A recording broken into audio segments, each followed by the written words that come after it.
دوستو ایک شخص کی 4 بیویاں تھیں۔ چوتھی بیوی سے وہ بہت محبت کرتا تھا اور اس کو بنانے سنوارنے میں ہر وقت لگا رہتا تھا۔ تیسری بیوی سے بھی وہ محبت کرتا تھا کیونکہ وہ بہت خوبصورت تھی، جو اسے دیکھتا گرویدہ ہو جاتا تھا، اسی لیے اس کو یہ خوف لگا رہتا تھا کہ یہ کسی اور کی نہ ہو جائے، اس لیے اسے چھپا چھپا کر رکھتا تھا۔ دوسری سے بھی اسے بہت محبت تھی، اس لیے کہ وہ اس کی ساری پریشانیوں کا حل اسے بتاتی اور ہمیشہ اس کی مدد کرتی رہتی تھی، مگر پہلی سے وہ محبت نہیں کرتا تھا، لیکن وہ اس سے بددستور محبت کرتی تھی۔ اب ہوا کچھ یوں کہ ایک دن وہ شخص اتنا بیمار ہوا کہ مرنے کے قریب ہو گیا۔ اس نے سوچا کہ میرے پاس 4 بیویاں ہیں، کسی ایک کو تو مرتے ہوئے ساتھ لے جاؤں گا۔ اس نے چوتھی بیوی سے پوچھا کہ تم میرے ساتھ چلو، میں نے تم پر اتنی توجہ دی اور اپنا مال بھی تم پر سب سے زیادہ خرچ کیا۔ جواب میں اس نے صاف صاف انکار کر دیا۔ تیسری بیوی سے کہا تو اس نے بھی جواب دیا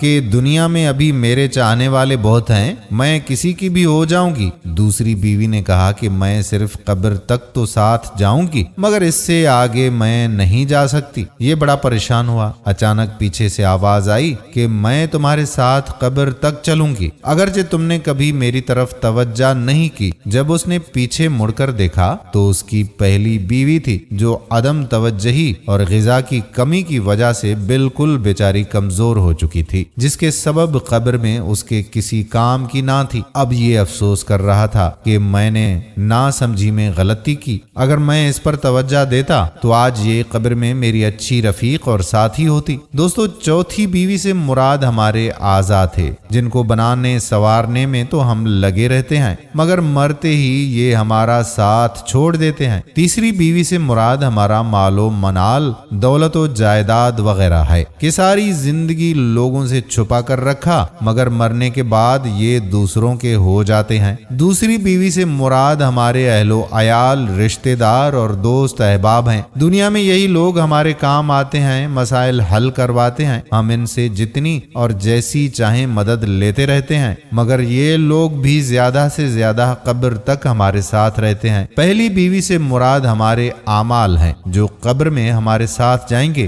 لیکن ہم نے ان کی طرف توجہ نہ دے کر قبر کے حقیقی دوست اور رفیق اور ساتھی سے محروم ہوئے آئے ہیں۔ لہٰذا آج ہی سے اپنے اعمال کی طرف توجہ دینے کا پکا عہد کرتے ہیں۔ دوستو ہم امید کرتے ہیں کہ یہ واقعہ آپ کو ضرور پسند آیا ہوگا۔ اگر ویڈیو پسند آئی ہو تو لائک بھی کریں اور اپنے دوستوں کے ساتھ شیئر بھی ضرور کر دیں۔ آنے والی ویڈیو تک اپنے میزبان قادر بخش کلہوڑو کو اجازت دیجیے۔ اللہ حافظ۔